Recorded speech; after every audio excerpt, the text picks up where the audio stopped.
কিছু বক্তা আছে, এদের নাম মোটিভেশনাল স্পিচার। এরা শিরক কুফরের বিরুদ্ধে বক্তব্য নাই, জুলুমের বিরুদ্ধে বক্তব্য নাই, বক্তব্য হচ্ছে শুধু মিঠা মিঠা কথা। সকালে এই 3টা কাজ করবেন, বিকালে এই 3 কাজ করবেন না। ক্যাপশন, এটা কি ক্যাপশন? Views million million.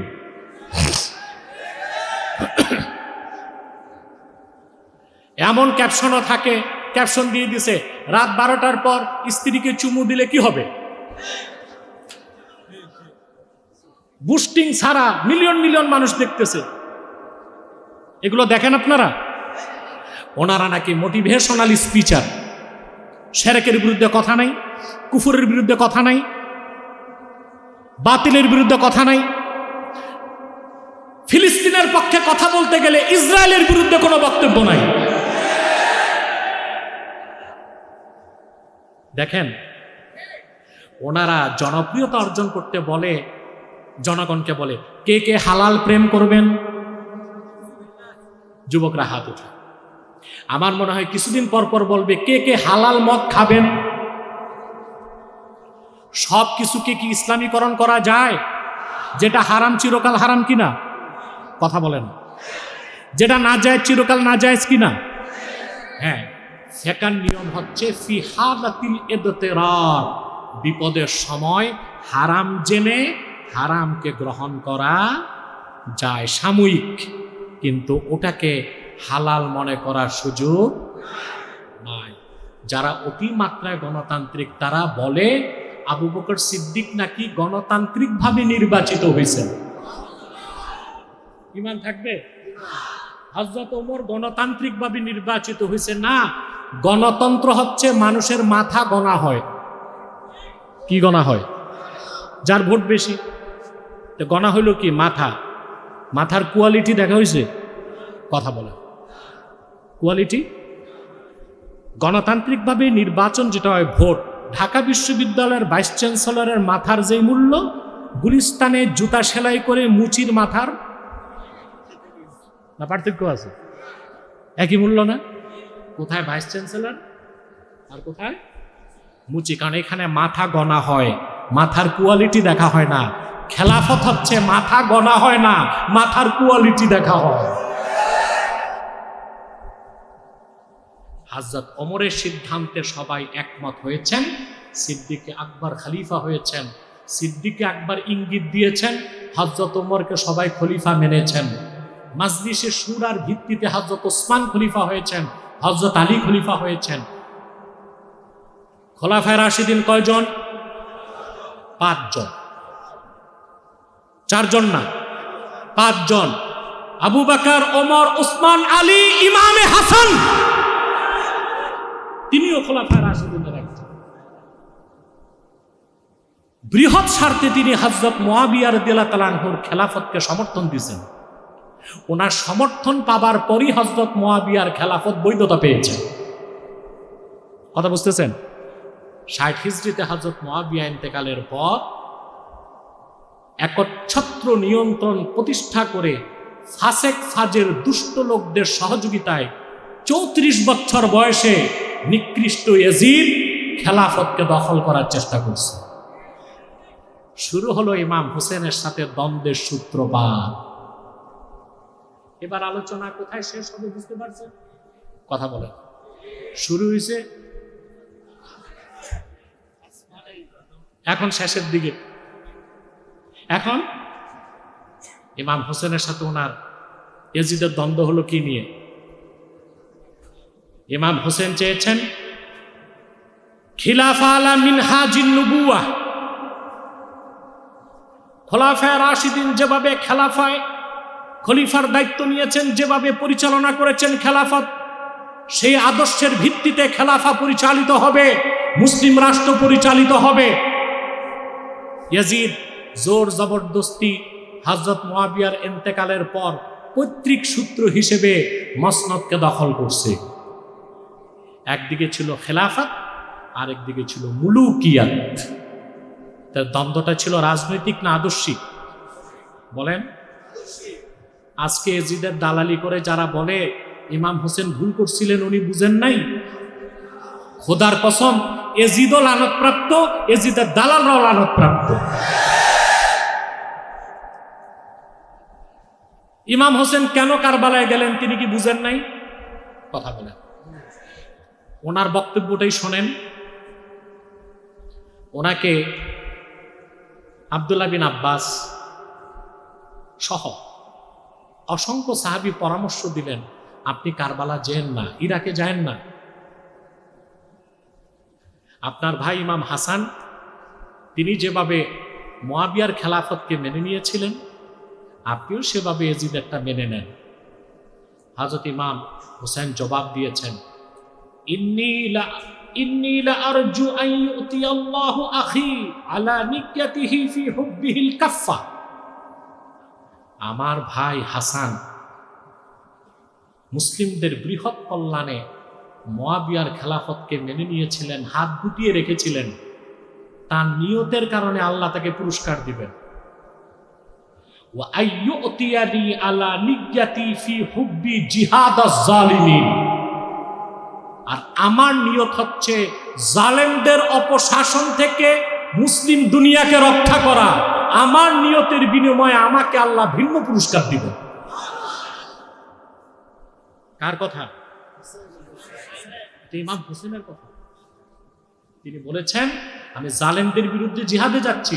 এই জালেমদের হাতে উম্মাহ নিরাপদ নয়, এই জালেমদের হাতে মুসলিম বিশ্ব নিরাপদ নয়, এই জালেমদের হাতে মুসলিম জাহান নিরাপদ নয়, এই জালেমদের হাতে শরীয়ত নিরাপদ নয়। তারপর তিনি গেলেন কারবালায়। তারপরের ঘটনায় এত শুনছেন আপনারা বাংলাদেশে, আপনাদের মুখস্থ হয়ে গেছে, কিন্তু মূল শিক্ষা যেটা হৃদয়ে লালন করতে হবে সেটা হচ্ছে ইমাম হোসেন রাদিয়াল্লাহু তাআলা আনহু কারবালার প্রান্তরে সঙ্গী সাথীদেরকে নিয়ে 61 হিজরিতে শাহাদাত বরণ করে মৌলিক যে শিক্ষা তিনি মুসলমানদেরকে দিয়ে গিয়েছেন, তার প্রথমটা হচ্ছে কাফের ও বাতিলদের সাথে কখনো আপোষ মুসলমান করতে পারে না। 2 নাম্বার হচ্ছে মুসলমানদের রাজনৈতিক আদর্শ মুলুকিয়াত জমহুরিয়ত হবে না, আদর্শ হবে খেলাফত। 3 নাম্বার, তিনি বুকের তাজা রক্ত ঢেলে কারবালার প্রান্তরে ফতোয়া লিখেছেন, ইসলামে 2টো বিধান আছে, একটা রুখসাত আর একটা আজিমাত। কিন্তু কখনো কখনো রুখসাত গ্রহণ না করে আজিমতের উপর থেকে জীবন দেওয়াটাও মুসলমানদের মৌলিক দায়িত্ব। সে আদর্শ ইমাম হোসেন রাদিয়াল্লাহু তাআলা আনহু কারবালার প্রান্তরে স্থাপন করেছেন। অতএব আমাদের যে শিক্ষা শুহাদায়ে কারবালা থেকে নিতে হবে, যে আল্লাহর দ্বীনের প্রশ্নে আমাদেরকে হতে হবে আপোষহীন, আর আমরা খেলাফাকে বিশ্বাস করব। 3, ইমাম হোসেন রাদিয়াল্লাহু তাআলা আনহুর ভালোবাসা অন্তরে লালন করব, কিন্তু ইমাম হোসেনকে সর্বোচ্চ ভালোবাসার সাথে সাথে রাসূলুল্লাহর মহান সাহাবীদের প্রতিও ভালোবাসা সম্মান থাকতে হবে। পৃথিবীতে 2টা বাতিল ফেরকা, একটা খাওয়ারেজ আর একটা রাওয়াফেজ। খারিজিরা ইমাম হোসেনকে দোষ দেয়, এজিদের দালালি করে, আর রাফেজিরা ইমাম হোসেনের পক্ষ নিয়ে মুয়াবিয়া সহ জলিলুল কদর সাহাবীদেরকে গালিগালাজ করে। আমরা খারিজিও না, রাফিজিও না, আমরা আহলুস সুন্নাহ ওয়াল জামাত। তবে ইয়াজিদের ব্যাপারে কয়েকটা কথা আমাকে বলতেই হবে। আমি ব্যক্তিগতভাবে ইয়াজিদকে কাফের মনে করি।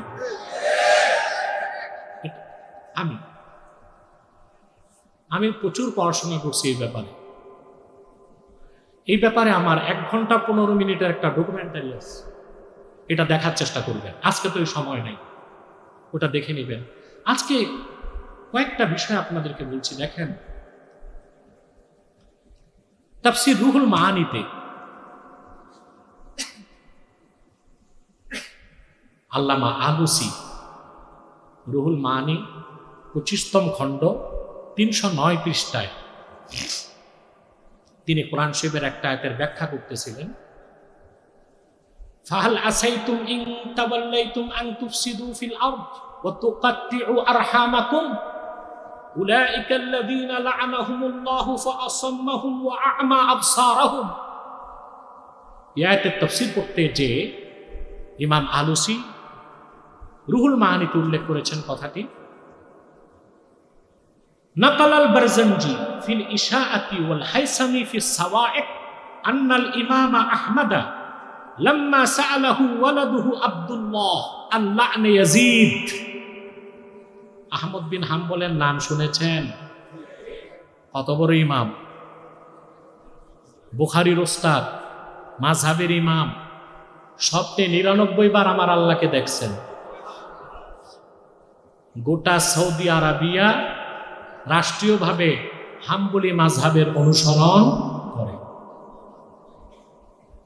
আহমদ বিন হাম্বলকে ওনার ছেলে আব্দুল্লাহ একদিন জিজ্ঞেস করেছে, বাবা, ইয়াজিদকে লানত করা যাবে?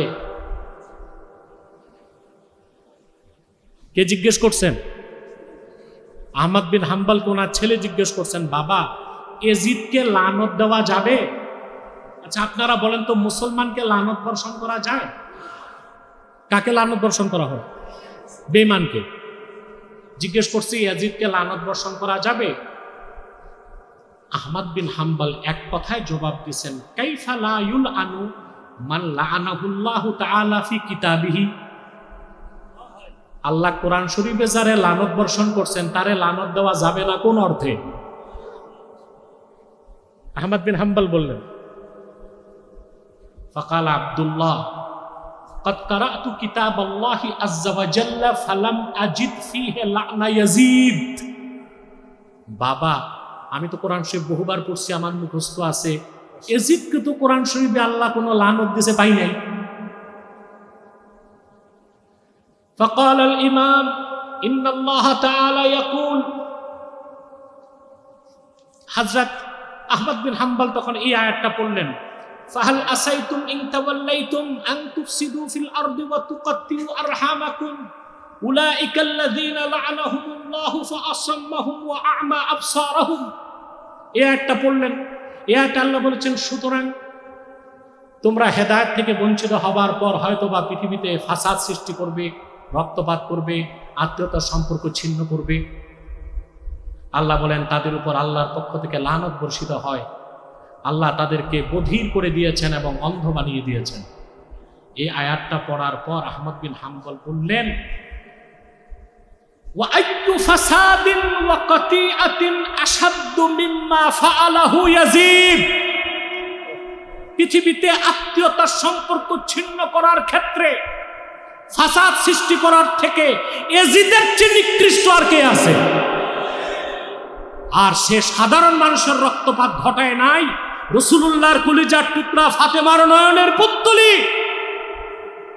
ইমাম হোসেনকে শহীদ করা হয়েছে তার নির্দেশে।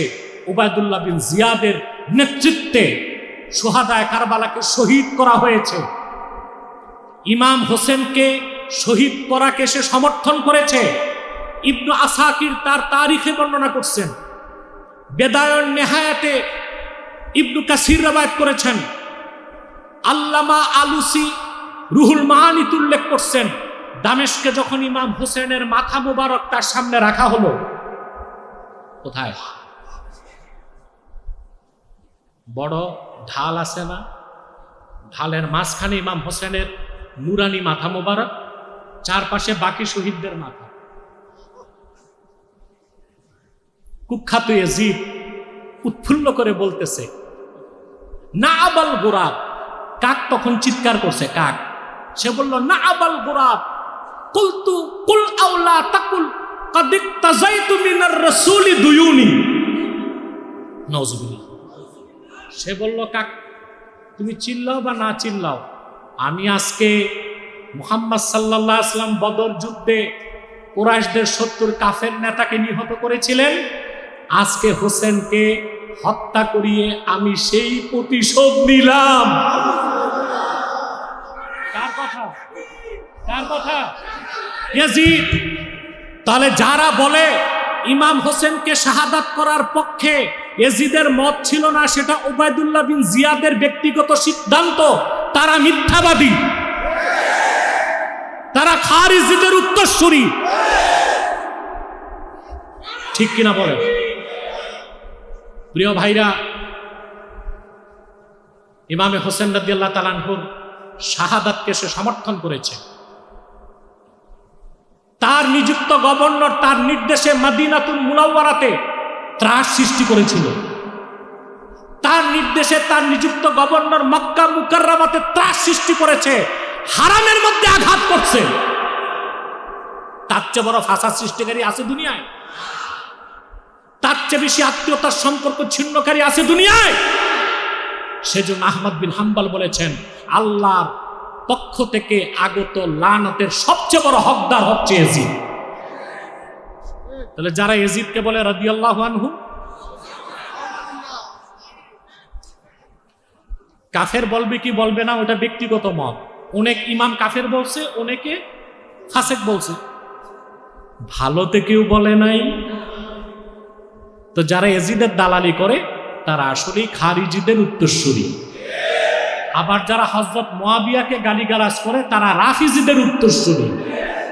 খারিজি বলেন, খারিজি না, না বলুন, খারিজি, রাফিজি।